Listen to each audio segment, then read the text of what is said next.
Well, the first thing we're going to do today for you is a potato pizza. This happens to be my son Christopher's favorite.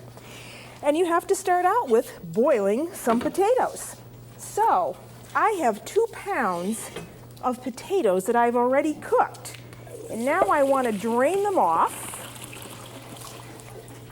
And I cut them up in fairly small pieces so that they'll cook quickly. So when you cut potatoes up, you should really do them in uniform pieces.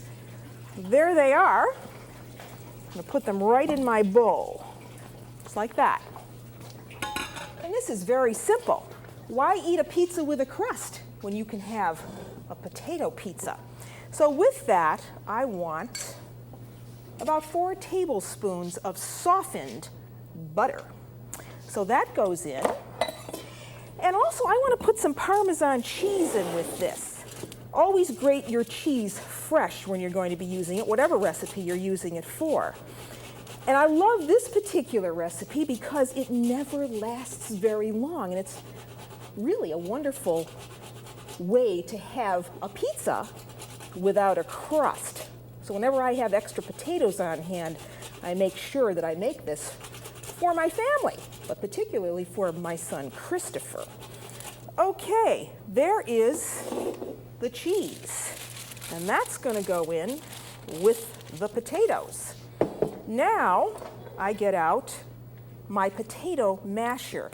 All right, so once you have that done, well, then you can give this a little bit of salt and pepper if you want. I'll put mine in now. Just a little pinch of salt. And then you want to have ready a couple of other ingredients. So let me set that aside and show you. For this pizza, I like to use fresh mozzarella, something called fior di latte. And I like to use just fresh plum tomatoes. And here we have some already cut up. And this is a plum tomato, and this is a tomato knife. And it gives you very nice, even slices, thin slices of tomatoes. And that's really all you need for this pizza. Then you get yourself a pan like this, you see? And I give this just a light spray, just like that. Then I take my potato mixture. I get my masher out of there because I'm going to be using that again. The potatoes go right in to your pan.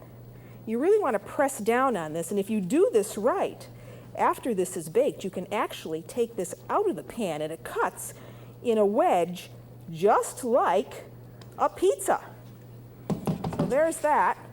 Get it all pressed down evenly in the pan.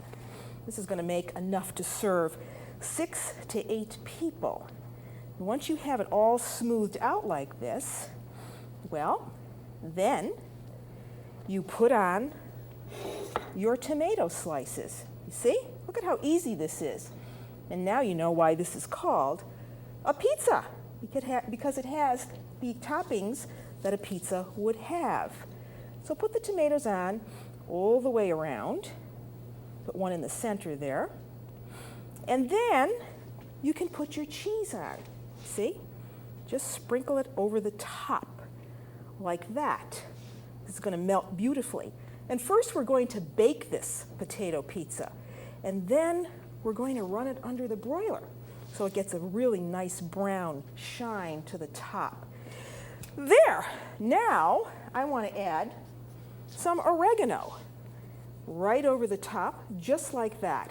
You can put on as much as you like. I happen to love the flavor of dried oregano. So there's my oregano.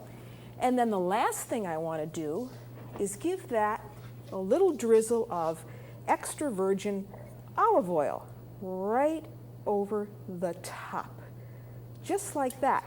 Now our oven is on at 350 degrees.